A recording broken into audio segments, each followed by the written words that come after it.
Hey everyone, I'm going to show you guys how the navigation works in the Caisson projects file. So here I am on the start page. I'm just going to go over to the home page real quick, and just to keep things simple, I'm going to just copy this navigation partial and come over to the sandbox, and I'm just going to paste it in here just so we can keep things a little cleaner.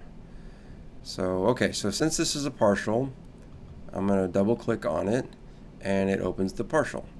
So just for this purpose, the purpose of this tutorial, I'm going to take this and I'm actually going to copy this back out of the partial. I'm going to delete this partial and paste in just the navigation pin. And right off the bat, you can see that it looks a little different because inside of a partial, stacks look a little weird, but that's okay. So I'm gonna double click the pin, and that double click feature is not default in RapidWeaver. There are posts out there on how to enable that, and I will put that in the description below. So if it doesn't work for you right now, I'll show you how to do it when we're done. Okay, so here is the navigation pin, and you can see that I have 4 nested pins within this pin. I have the navigation for small, which would be like phones, medium and large, which would be iPads and desktop, and then I have the message light box and the search light box. So let's start with medium and large first. So if I double click this pin, it opens up and I have my container, the sticky, another container, an animate stack, on and on and on. Let me show you what this actually looks like in preview.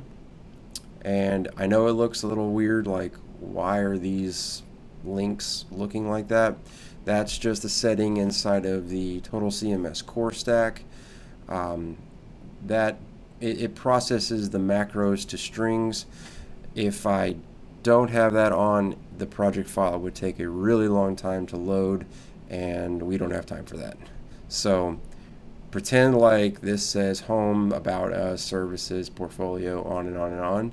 And then by default also I have it set to process all toggles as true. So anything that has a toggle will show. So right now all the social media icons, the message us buttons, the contact phone number, and the search button all show. Okay? And so you see over here how I have the logo on the side and how the menu items wrap around. That's because I have a 2-column stack where there is space right here for the logo to live, because I don't want the menu to wrap around and go behind the logo. Let me show you what that looks like. So here's that 2-column stack that I have. This is where the logo would live, but it's using a position stack to keep it pinned to the sticky to the top left of the screen. Okay, so if I come up here, you'll see my swatches that are basically general to the entire navigation itself. Here is that swatch for position. It keeps the logo at the top left with 0, 0, and it's set to the browser, so it's going to always be there, and I put a z-index on it to make sure that it's always on top of everything. Okay.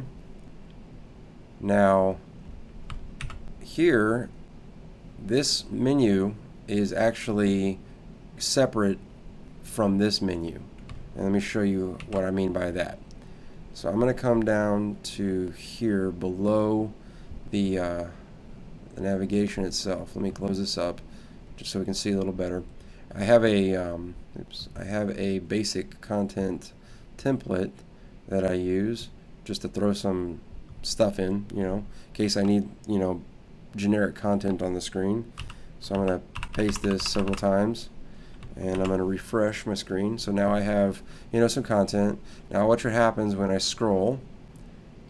See how the menu stays sticky at the top, but the little menu of these items goes away. So it's set to scroll with the page, and the menu is always set to be on top.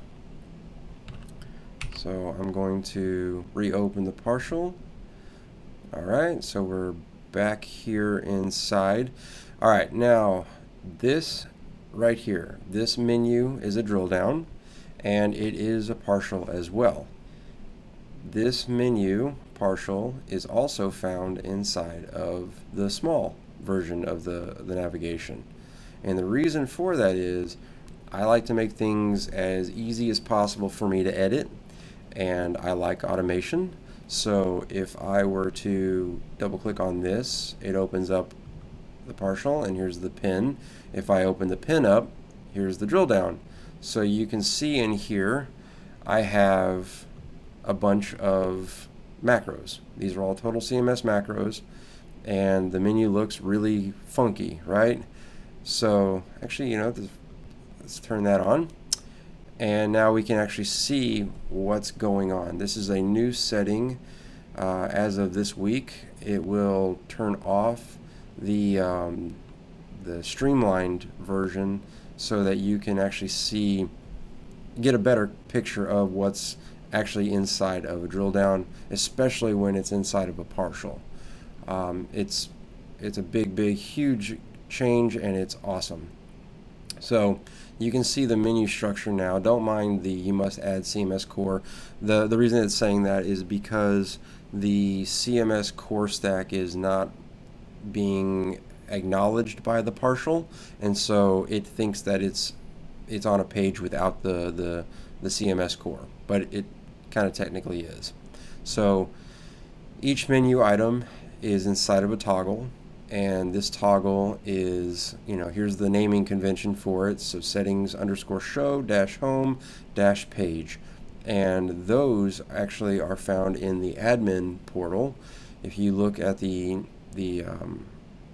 settings page in the admin section, there are toggles to turn on different pages throughout the project file, and so that's what controls these. So if you ever decide that you want to actually delete a whole page group, so like let's say that you don't need job opportunities, you delete it from over here, you could just then come down to where the job opportunities is in here, which is down here, and just delete that toggle and kind of help to clean up the site, just to keep things, or the project file, just to make things tidy. You don't have to do that, but if that's the way you want to work with the project file, then by all means do it that way. So again, this is a drill down menu as opposed to a Rapid Weaver menu, and the Rapid Weaver menu will take the order of pages here and make it the order of pages that's presented. This menu, however, you can take this and drag it below the About Us page, and now About Us will show first. So you have a lot of flexibility within this. I'm going to undo that just to keep things the same as they were. Alright, so but if I were to make a change in here, if I were to delete say the home toggle and get rid of that menu item, if I close this up and come down to this partial, it's the same partial, and open it up, that change would be reflected. So it's a way to help you just make sure that you have matchy things throughout your entire site. And then down here is that social media and messaging button thing. Let me show you actually how that looks. So if you click on the Message Us button, the little the drop down opens up. Same with the search button. So let me come down here. I'm sorry, the drop down. I said drop down. It's a light box. So I have it set to you can show the phone number and the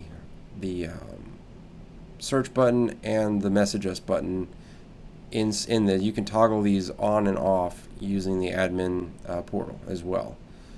So here's just that, you know, menu button. Actually, it's just a button. It's a button stack, and it is the message us button. It's just set to open a lightbox, and this, it opens up. If I double click this, it opens up this lightbox here. Now there are two forms in the message lightbox. There's one that's a Foundation 6 contact form, and it's by default set to do not publish. And then there is the contact form that's a Total CMS data store. And the data store is, it's a simplified version of a contact form that allows you to export the, when you submit something, it puts it into kind of like an Excel sheet type of format, and it allows you to export it to a CSV file for other purposes. It's kind of nice actually, but it is limited in that, unlike a Foundation 6 form, it won't send you a notification that someone actually submitted the form. You would have to actually go in and manually check to see what's been submitted to you. Alright, so let me close that up, and then the search lightbox, you know, it's the same concept as the other one. It's, you know, this is a menu launcher, and it's set to open the lightbox, the search lightbox, and here it is. So I have my search, which is just a pin, and it's more or less to give you information on, you know, how to actually set up the search through Google. There are other search stacks out there that are pretty good, but I didn't include them in this project because I wanted to keep the amount of third-party stacks to a minimum. So I'm trying to use mostly Foundation 6, Total CMS, and SEO Helper, with obviously Limelight and Sections Pro from Big White Duck. So let me close this up. Alright, and here, let me just show you the social media icons real quick. It's a partial as well, and these social media icons are the same as the ones in the footer as well. So if you were to add or remove a social media icon in here, it would also add it to the footer section. So, you know, if there's another social media platform that I haven't included, you know, you can include it here, or you could actually, you could put whatever you want in here. If you wanted to make this social media icons and have, you know, pictures or, you know, other buttons or, you know, whatever, you could throw that in here and it would reflect across the whole site. I mean, this is your project file, so you make it whatever you want it to be. I'm just giving you a starting point. And then obviously the image. So this is the logo for the site that's set in the site settings in the admin section, and it is set to be top left. Now the logo is different in the small version. You'll see that this is a top bar, so I have the logo to the right of it with the hamburger icon, and I'll show you what that looks like. Show me. So if I do this, here's the mobile version, and here's the menu. So it's a drop down, all my menu items, and my message us with the social media icons and the search bar down here. Pretty nice. Alright. Oops. Hit the wrong button. Let me go ahead and put this back to desktop. Okay. So, yeah, that's pretty much it when it comes to the navigation. I hope this was helpful. Alright. Thanks, guys.